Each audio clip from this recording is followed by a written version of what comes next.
Hare Rama, Hare Rama, Rama Rama, Hare Hare.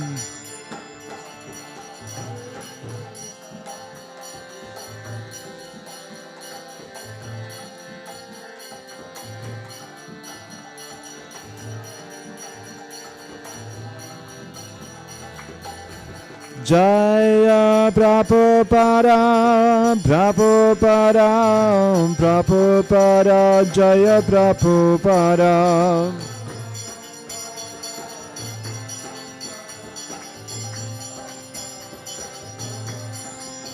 Jaya Prabhupada, Prabhupada, Prabhupada, Jaya Prabhupada.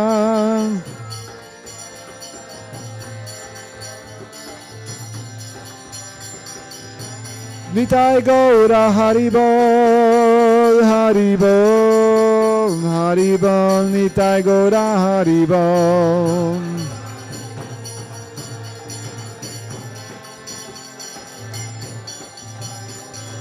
Nitai Gaura Haribol, Haribol, Haribol, Nitai Gaura Haribol.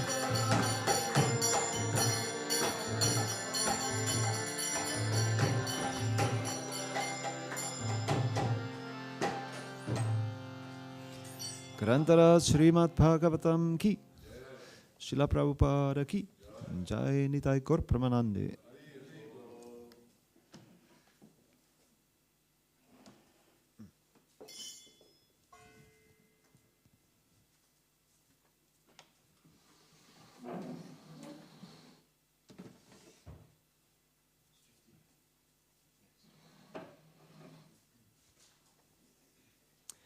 Om Namo Bhagavate Vasudevaya. Om Namo Bhagavate Vasudevaya. Om Namo Bhagavate Vasudevaya. Narayanam Namaskritya Naram Chaiva Narottamam Devim Saraswatim Vyasam Tato Jayamudirayet Nashtaprayeshu Bhadreshu Nityam Bhagavata Sevaya Bhagavatyuttama Shloke Bhaktir Bhavati Naistiki. Hare Krishna. We are reading Srimad Bhagavatam, Canto 3, Chapter 26, continuing Fundamental Principles of Material Nature. And today is verse 50.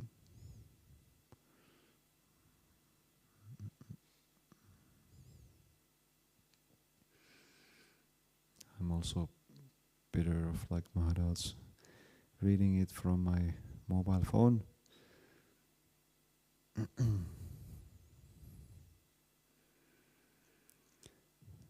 So please repeat after me. Etanyasam hatya yada. Etanyasam hatya yada.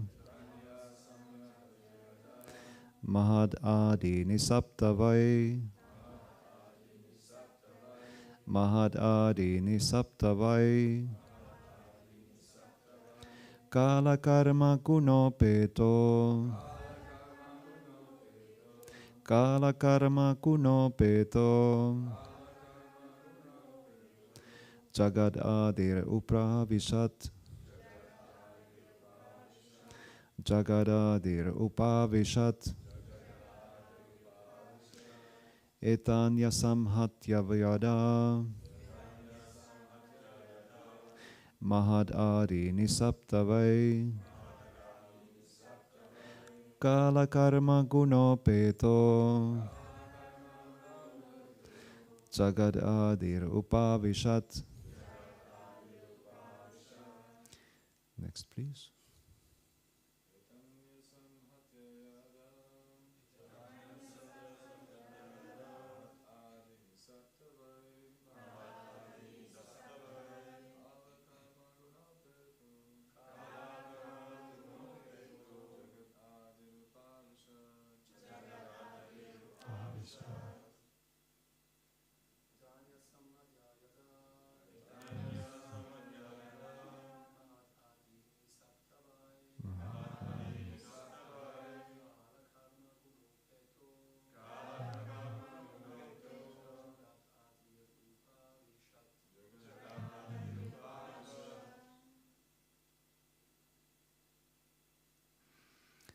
please.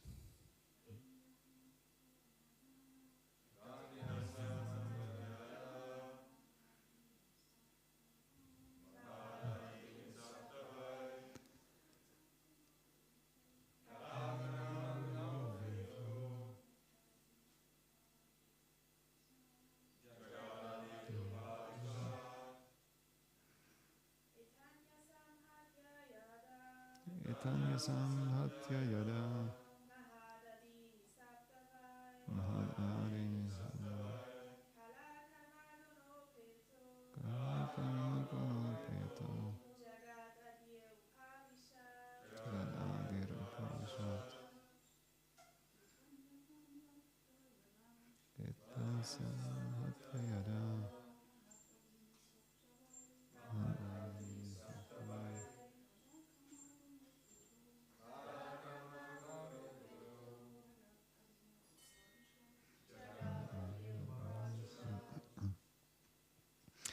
etani, these, asamhatya, being unmixed, yada, when, mahat adini, the mahat tattva, false ego, and 5 gross elements, sapta, altogether 7, vai, in fact, kala, time, karma, work, guna, and the 3 modes of material nature, upetaha, accompanied by jagat adihi, the origin of creation, upavishat, entered. Translation and purport by His Divine Grace A.Z. Bhaktivedanta Swami Srila Prabhupada Ki Jai. When all these elements were unmixed, the Supreme Personality of Godhead, the origin of creation, along with time, work, and the qualities of the modes of material nature, entered into the universe with the total material energy in 7 divisions. Purport.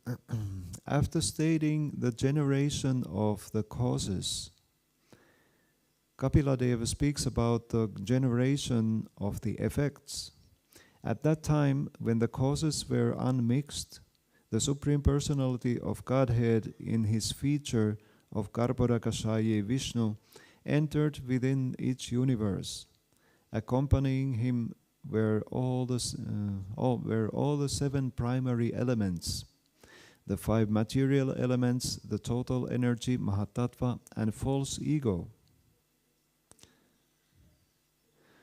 This entrance of the Supreme Personality of Godhead involves his entering even the atoms of the material world. This is confirmed in the Brahma Samhita 5.35, Andantarastha Paramanu Chayantarastham.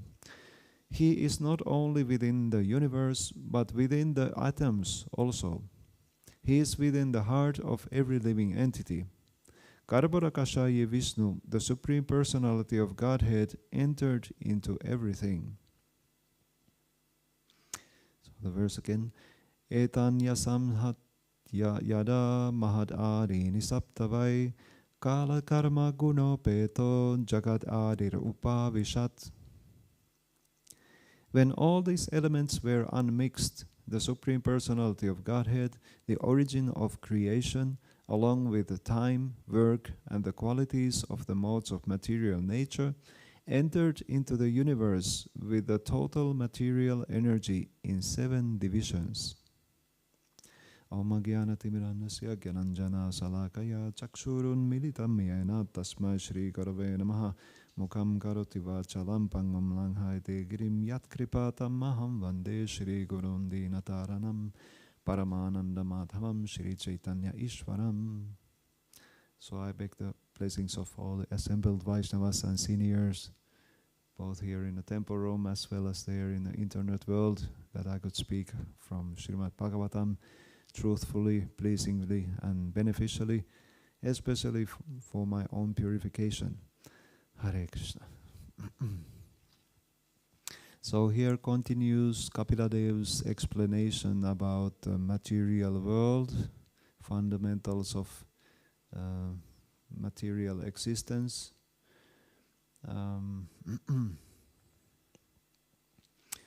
So in these verses, the basis of material existence is established here.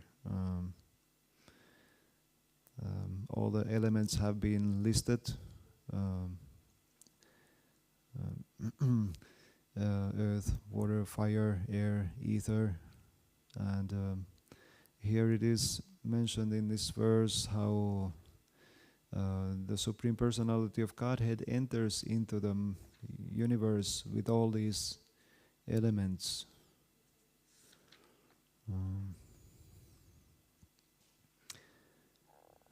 Along with time, work, and qualities of the modes of material nature.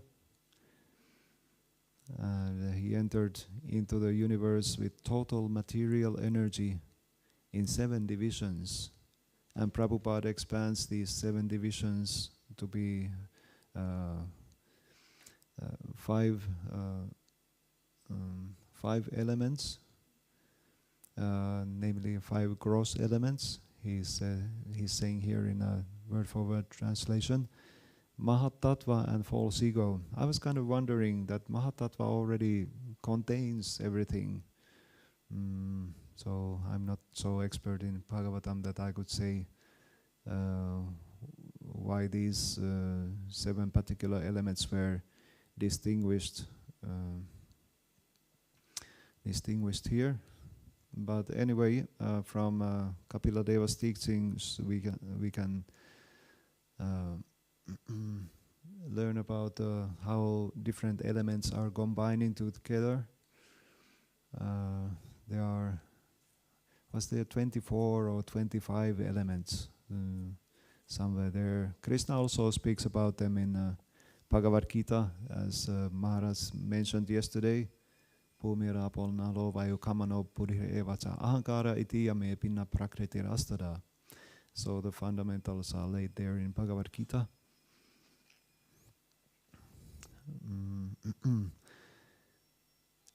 So one of the points here we can observe in this verse that the Supreme Lord is actually everywhere, how He is everywhere. Even in the elements, even in Bhagavad Gita, as in previous verses here in the Bhagavatam, it was mentioned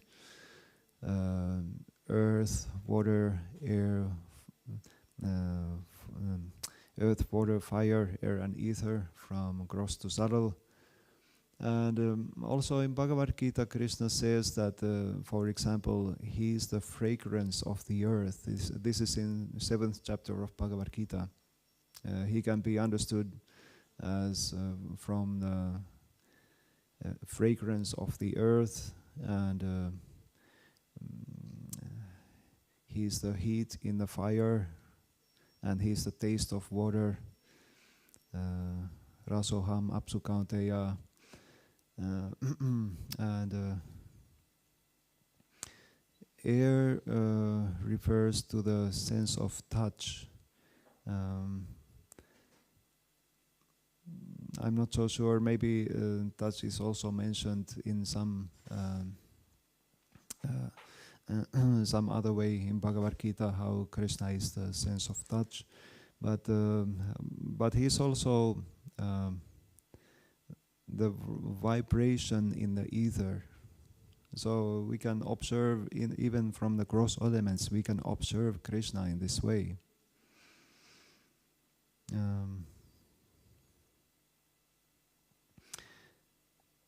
And also 3 modes of material nature is mentioned here. We are all infected by the illusory appearance of 3 modes of material nature. And Kapiladev further explains how everything that is manifest in this material world is a combination of 3 modes of material nature combined with a false ego, ahankara.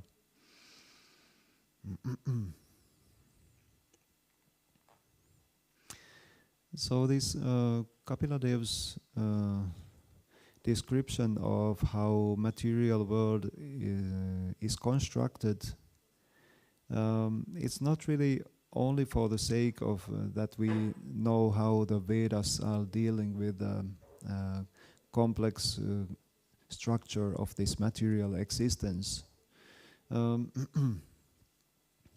But it's also so that we would understand theoretically what we are dealing with here in the material world. Like Kapila Dev's instructions here, they are very analytical.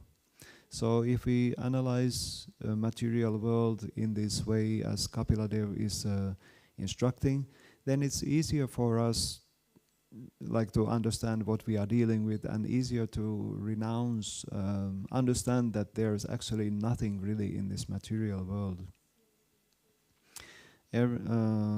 What to speak of, everything in this material world is temporary. We are dealing with temporary energy, temporary arrangements. Whatever it is, it's always temporary. Therefore, and since we are looking for happiness in this temporary world, it is described as chapala sukha, flickering happiness. Something wonderful might be here today, but it's certainly be gone tomorrow. And therefore, for example, this material world is full of dangers. There's a danger at every step.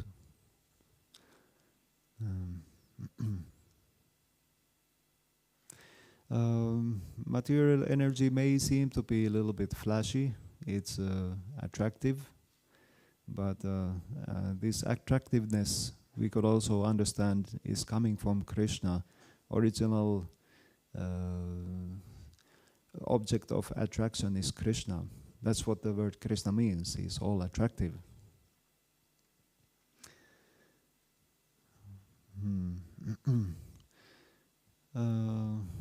And the three modes of material nature, that's also described in Bhagavad Gita, how we are attached to one particular set of three modes of material nature.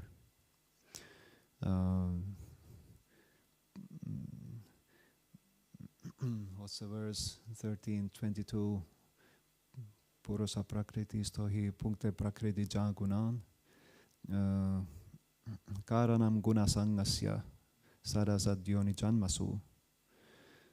So birth after birth we are developing attachment to different kinds of combinations of material modes, and according to that desire and our karma, we take birth in certain living circumstances in this material world. And we look the world through this kind of filter, and it doesn't always match with the other person's filter of their different combination of modes of material nature. We have the saying, one man's nectar is another man's poison. So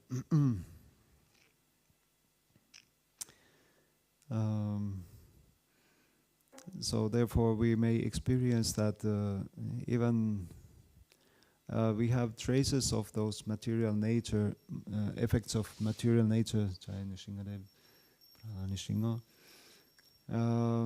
even in this, even in our devotional life. So we can see sometimes that some devotees don't easily get along with each other.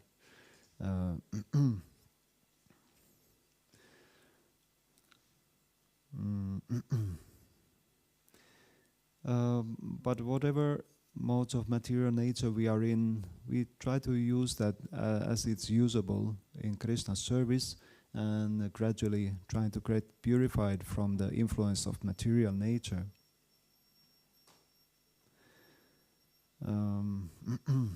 like there are listed 6 enemies of the living being, Kama, Krodha, Lobha, Mada, Matsarya, and Moha, still there. For example, if we are not so pure yet, we might get angry, and our anger is usually all-pervading. When we are angry at everything and everybody. But for example, Prabhupada's behavior, we can understand that when he was angry in such a way that it just suited that specific situation. For example, if he happened to be in the same room with several devotees, he might be angry to some devotee and then turn to another devotee, and completely his anger is gone, and he would be speaking just in a suitable tone of voice to somebody else.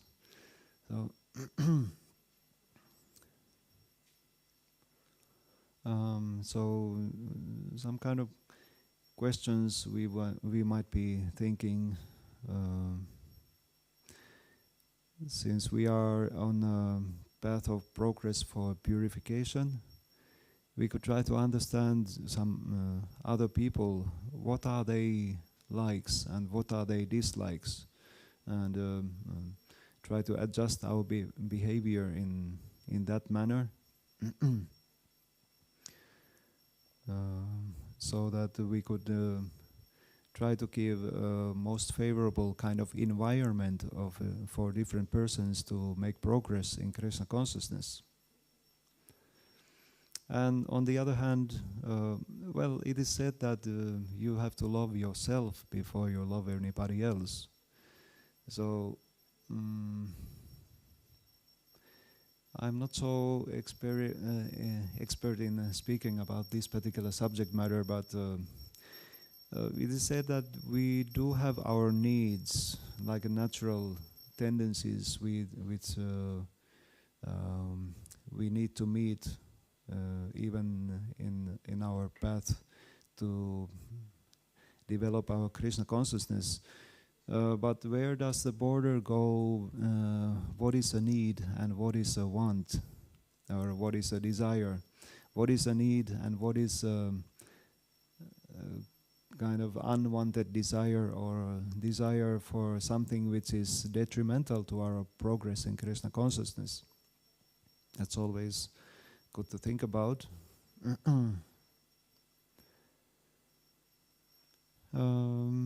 But nevertheless, in practice of Krishna consciousness, we are supposed to transcend the modes of material nature, take distance to the modes.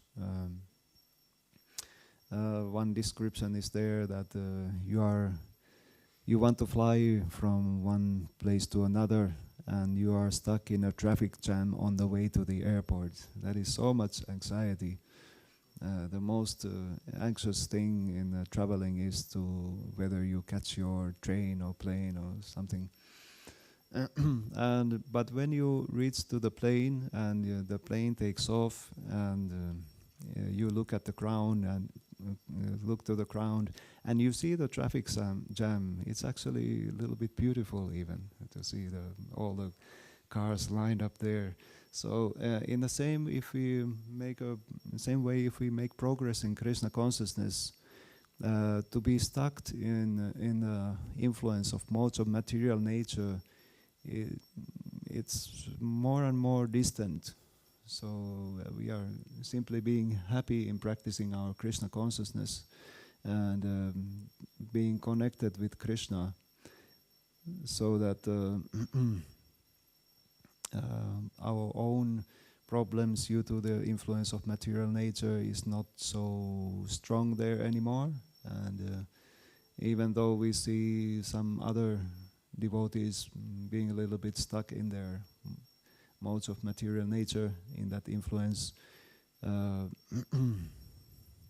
the most joyful thing is that this person is also in Krishna consciousness. He's trying to make progress, And if we concentrate on Krishna, keeping Krishna in the center, then all these calamities are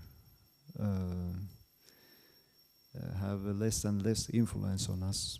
And also Krishna recommends us to rise above the modes of material nature.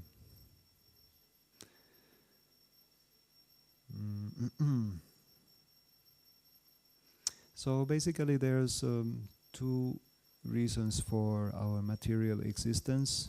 Is that we have given a chance to enjoy the material nature, and also to understand that this being in the material realm is a troublesome thing, and we want to get rid of the modes of material nature.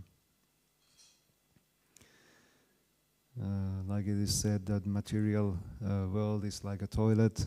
Go there, finish your business and get out.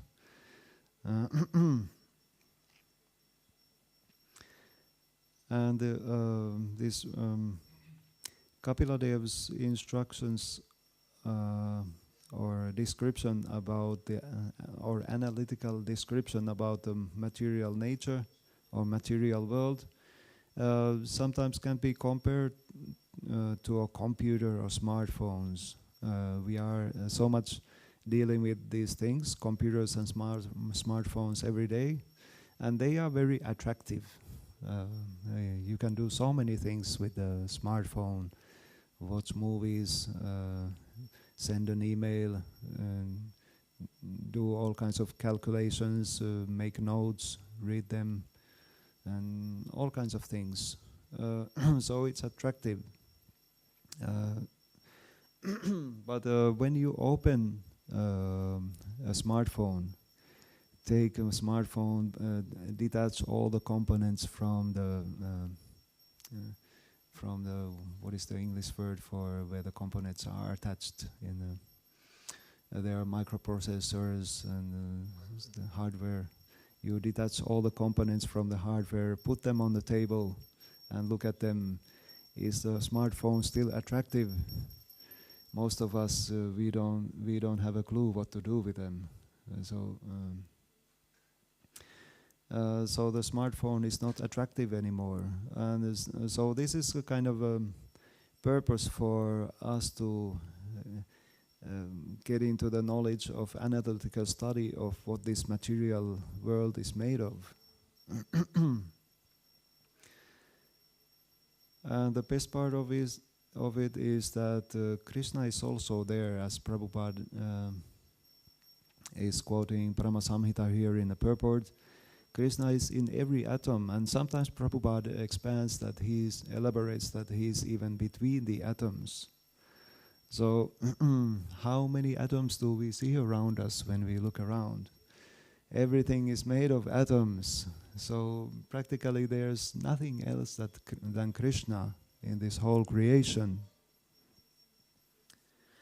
But this material world has been made in such a way that we have been given a chance to think that there is no God. That's the amazing thing.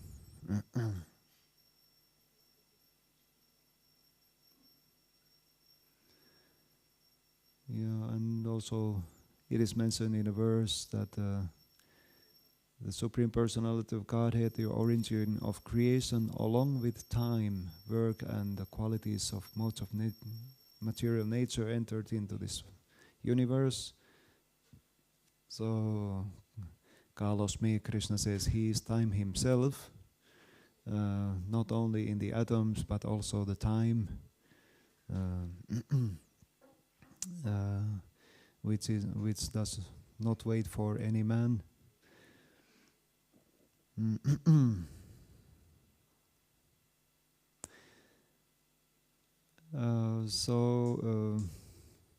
Sankhya philosophy is a big package here, and it is recommended to study.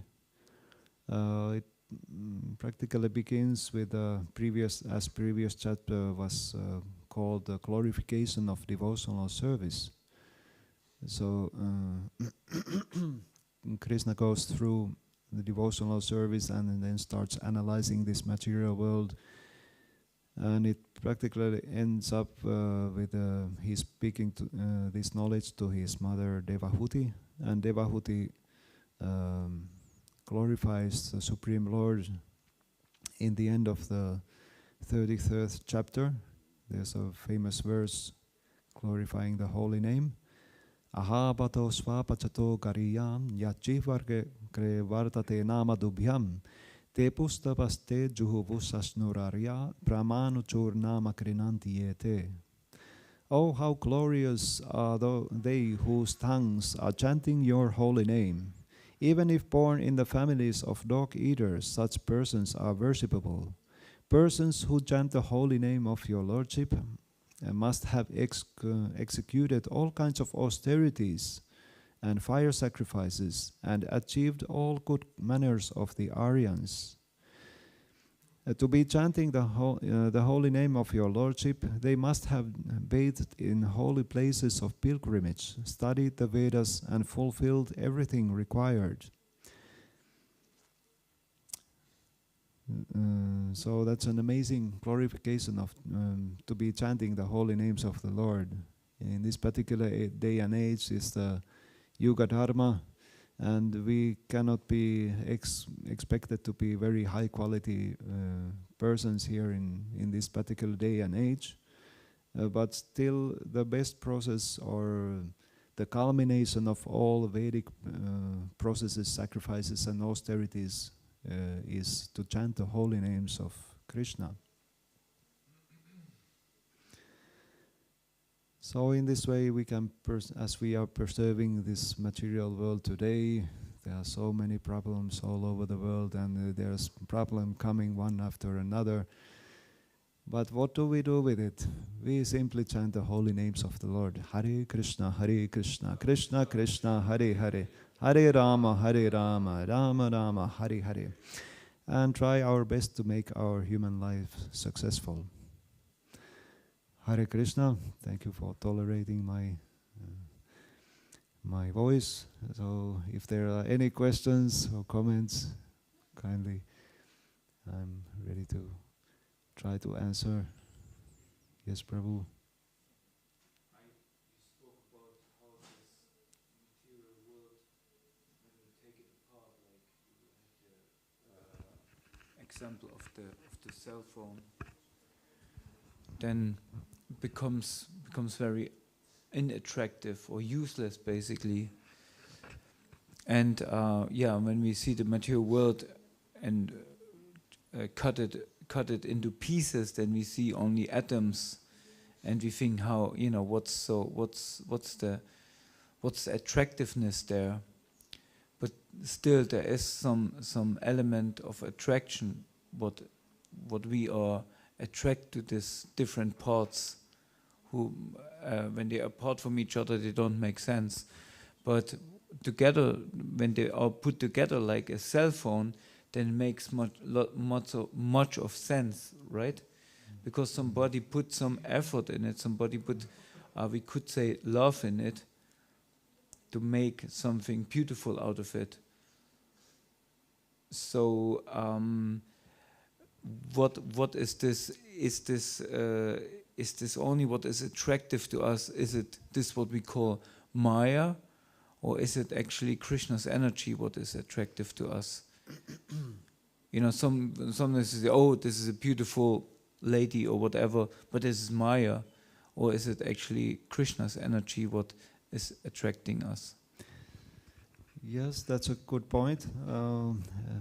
So one thing we should be dealing with is to learn how to perceive Krishna behind everything. Chaitanya Maharaj once described in a class that two different kinds of people see, for example, sunglasses in a different way. Somebody sees it that these are cool-looking sunglasses. I would look so cool with wearing them, and that would be attractive to the opposite gender, and then I could enjoy myself. And the other one would be thinking that, oh, I need sunglasses to protect my eyes so that I can read the Shastra and be more effective in sharing Krishna consciousness to somebody else. So it's we are dealing with this minute independence of choice. What do we do with this energy? So it can distract us, and it can be helpful to, we can purify ourselves with it. And as Krishna describes in one of the Chatur Slokis of Bhagavatam, that anything, how did it go? Anything we see in this material world, if it has no connection to me, it is simply a reflection in the darkness. It appears to be very flashy, but it's still, that's the Maya part. Just if we observe something to be in separation from Krishna.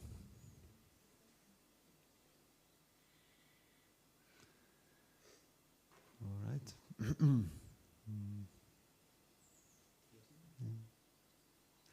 We could go on.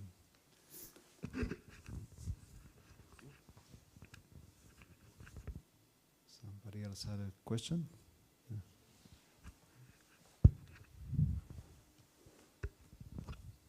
Hare Krishna Prabhu. Sorry, it's not a Shastric question. You mentioned, I guess, a common saying, which is, you have to love yourself before you can love others. So, recently someone asked me that question, meaning like, what does it mean to love yourself?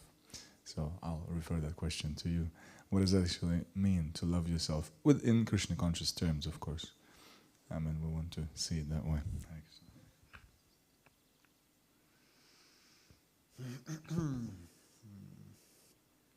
I could see that there are kind of many levels to act on this.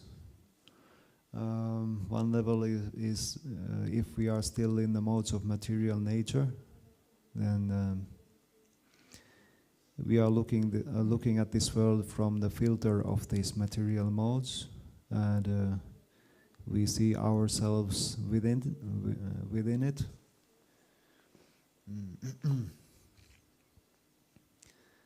And therefore, due to these material modes of nature, we see our personal needs in some particular way.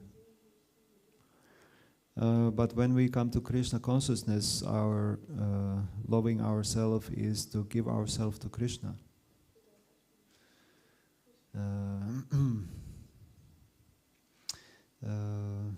But as it is also mentioned that that's according to the percentage we are able to do that.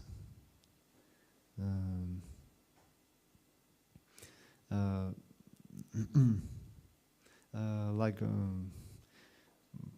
Prabhupada said that you have to be 100% Krishna conscious to enter the spiritual world, and the devotees were a little bit disappointed looking. Then he reduced the percentage to 90, 80, and no more than 70. And then he left the place and threw his chadar. And in some versions it is said that, and I have the key to the back door. And if we simply follow Srila Prabhupada, then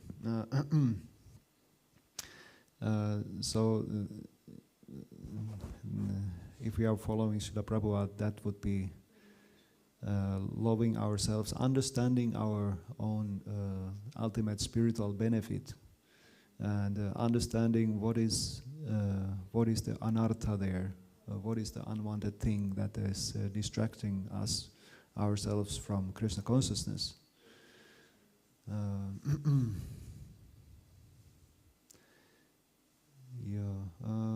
And if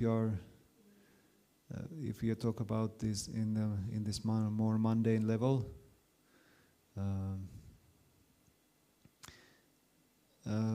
it is usually described that you don't need to be somebody's doormat. You have to stand to your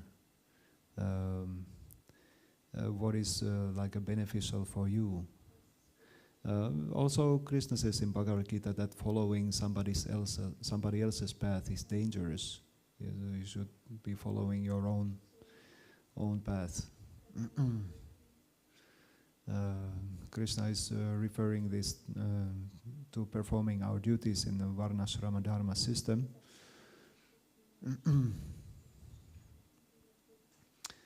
And there are some examples of this. Like Prabhupada said that better to be an honest street sweeper than a charlatan meditator.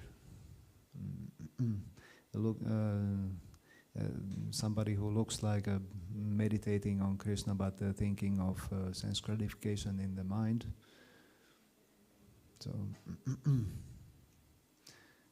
So in this way, better to be situated properly.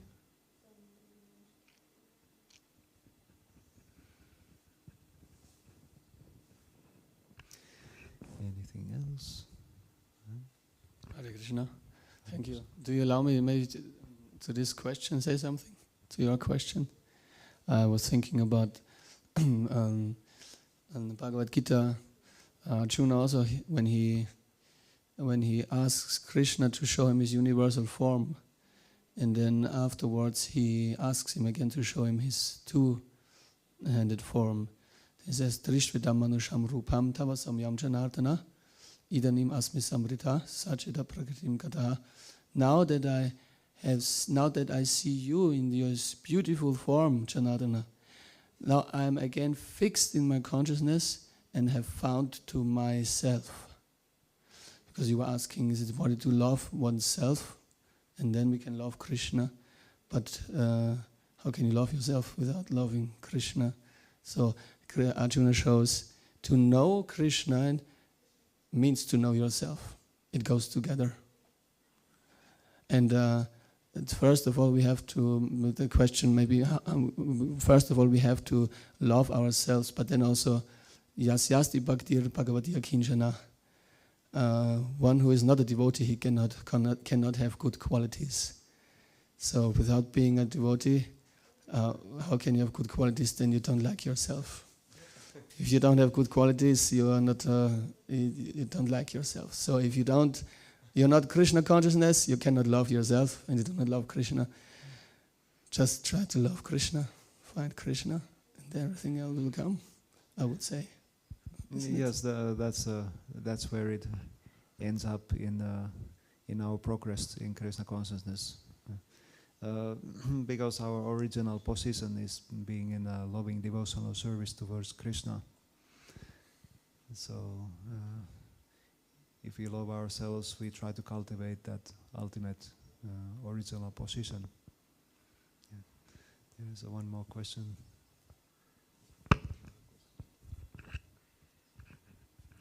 Continuing on this point, Gopinath Prabhu does make a good point about working according to one's nature.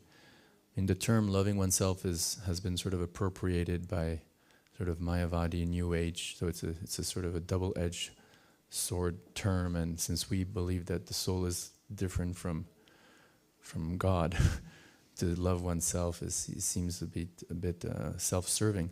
But I think Gopinath Prabhu made a really good point that if you look at that question from a sort of a guna and karma point of view, Krishna himself in the Bhagavad Gita says everyone works according to one's nature. What can repression accomplish? And we see a lot of artificial renunciation. Right? Not in terms of following the four regulative principles, but in terms of being situated in the proper ashram, or doing a particular activity that is actually according to one's nature, as opposed to doing it in an artificial sense against one's guna and karma. So I just wanted to give my encouragement and thumbs up to Gopinath Prabhu's point here, which is very important, that we act in Krishna consciousness according to one's nature. Ultimately, water seeks its own level, and hence, in that sense, we could connect that sort of slippery term, love oneself. Yes, thank you for that comment. Putting in a more official way as it is in the Shastras. I'm just trying to struggle with my own explanation about this issue. Yeah, you quoted Bhagavad Gita. I noticed that everybody has to work according to one's own nature. Like Arjuna tried to walk away from the battlefield, but he was a Kshatriya, so it was his nature to fight. So Krishna reminded him of his proper position in this material existence. Good, thank you. Anything else? If not, then we can end the class here. Shri Prabhupada ki jai. Grantara Srimad Bhagavatam ki jai. Gopinath Prabhu ki.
Envy is not engageable in the service.